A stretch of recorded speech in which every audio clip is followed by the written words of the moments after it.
we all have a conscience. We all have, a sense that tells us between right and wrong. When I joined the military, I was 19. And I was like, okay, so if we end up going to war, it's going to be for a good cause. If we end up going to war, it's going to be to bring freedom to other lands. And we started gearing up to go to Iraq.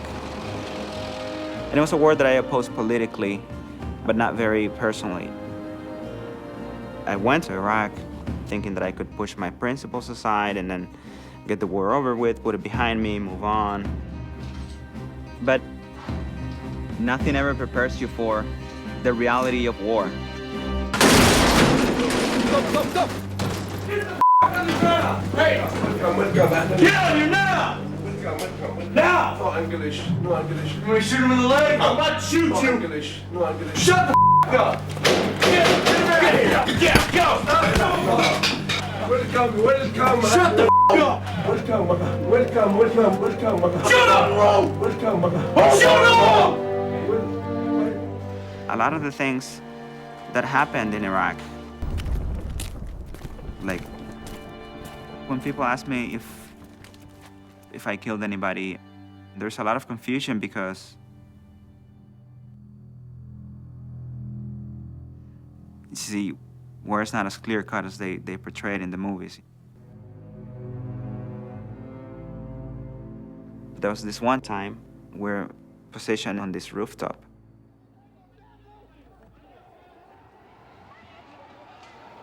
It was like a political protest that turned violent. Everyone is quiet. And this young man emerges.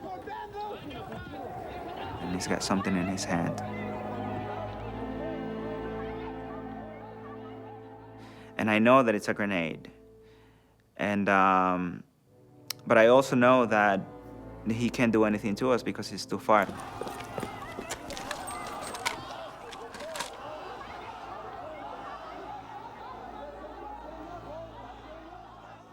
Everything that I'm describing to you, I'm looking through the rear aperture of my M16 sight.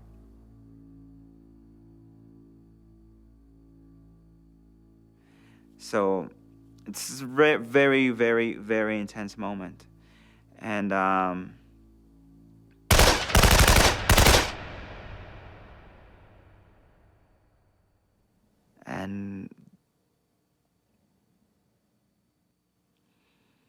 I don't remember squeezing the trigger, and I don't remember seeing him go down. All I remember is that we shot at him, and that the next image that I have is, two men came from the crowd and grabbed him by the shoulders and pulled him through a puddle of blood.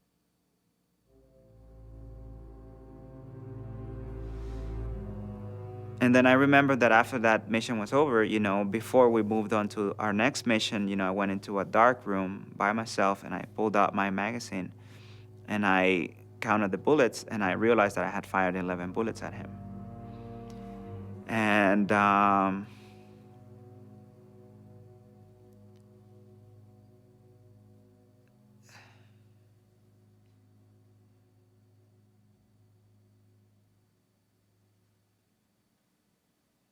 And it changes you.